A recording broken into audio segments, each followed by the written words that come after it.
Hello, everyone, and welcome to today's podcast. I'm Henry, and remember, this channel is designed for you to improve your listening and speaking skills. In this episode, we are going to talk about one of the most famous dreamers in history. His name is Walt Disney.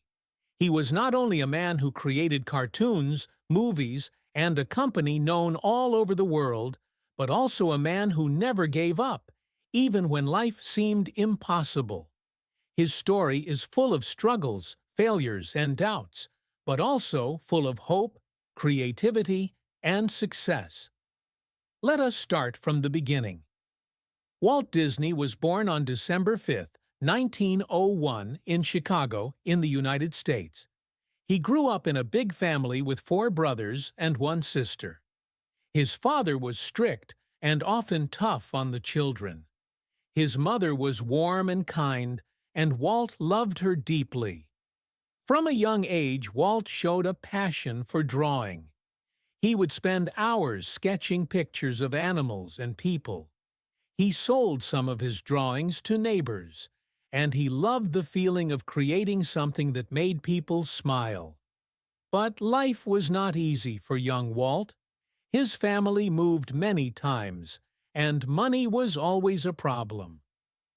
When Walt was still a boy, his father bought a farm, and Walt had to wake up very early each morning to deliver newspapers before school.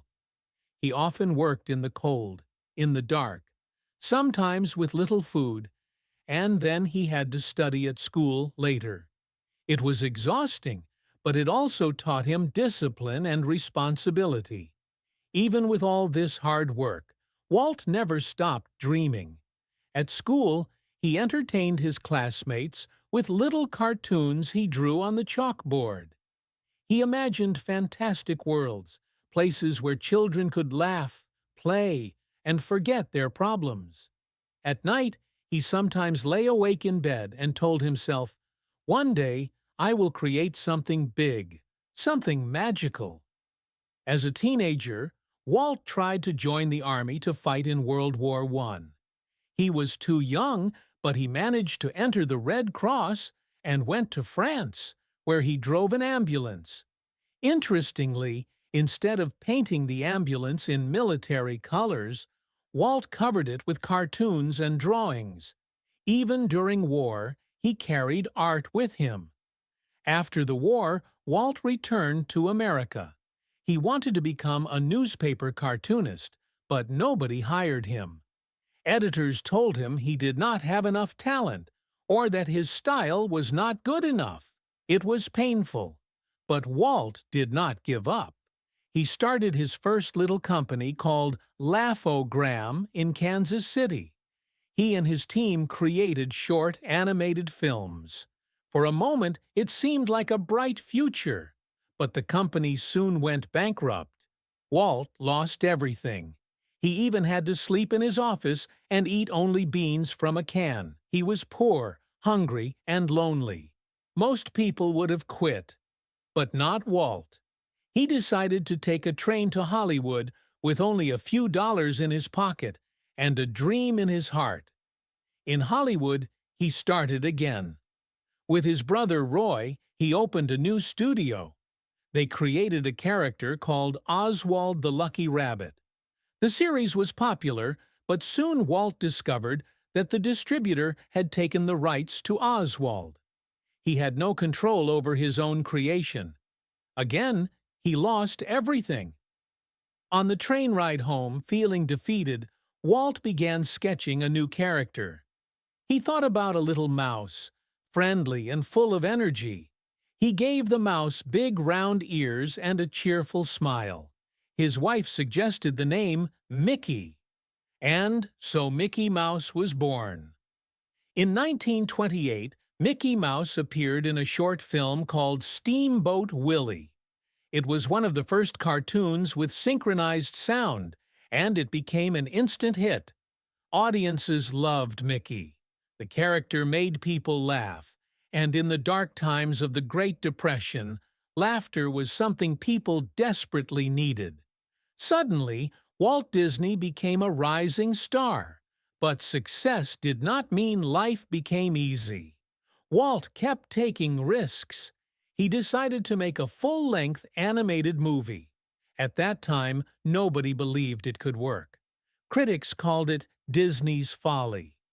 They said no one would sit in a cinema for more than an hour to watch a cartoon. Walt ignored them. He invested everything he had into the project.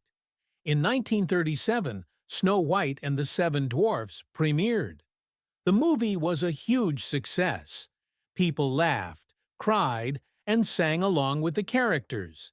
It became the first feature-length animated film in history and made Walt Disney a legend.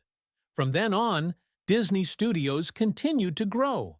They made movies like Pinocchio, Bambi, Cinderella, and Peter Pan. Each movie was full of color, music, and imagination. Children around the world fell in love with them. Adults, too, found comfort in these stories of hope and dreams. But even as his studio grew, Walt never stopped dreaming bigger. He wanted to create a place where families could experience magic together. He imagined a park, not dirty or dangerous like the amusement parks of that time, but clean, safe, and full of wonder. He wanted parents and children to walk together in a land of imagination. In the 1950s, this dream became Disneyland. Building it was not easy. Many people said it would fail. Banks refused to lend money. Even his team doubted him. But Walt kept going. He worked day and night, designing every detail, from the castle to the rides. Finally, in 1955, Disneyland opened in Anaheim, California. On opening day, thousands of people came. There were some problems. Rides broke down, food ran out, and the heat was terrible. Some newspapers called it a disaster. But Walt knew it was only the beginning. Within weeks, Disneyland became a success. Families loved it, children laughed, and dreams came alive. Soon, millions of people visited the park each year. Disneyland was only the first step. Walt began dreaming of an even bigger project in Florida, what would later become Walt Disney World. Sadly, he did not live to see it complete. In 1966, Walt Disney passed away from lung cancer. He was only 65 years old. When he died, the world cried. But his dream did not die. His brother Roy continued the project, and Walt Disney World opened in 1971. Today, Disney parks and movies bring joy to millions of people all over the world. From Mickey Mouse to Marvel superheroes, from princesses to Star Wars, Disney's imagination continues to live on. Walt Disney's story teaches us something important. He failed many times. He lost money. He lost characters. He faced rejection after rejection. But he never gave up. He once said, "All our dreams can come true if we have the courage to pursue them." His life is proof of that. So the next time you feel like giving up, remember Walt Disney. Remember the little boy who delivered newspapers in the cold, the young man who slept in his office and ate beans, the dreamer who lost Oswald but created Mickey, the visionary who built a castle where dreams come true. Walt Disney showed the world that imagination, hard work, and courage can change everything.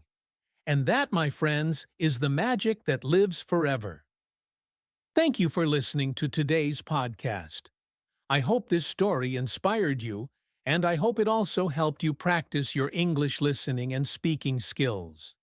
Until next time, keep dreaming, keep learning, and keep believing in yourself.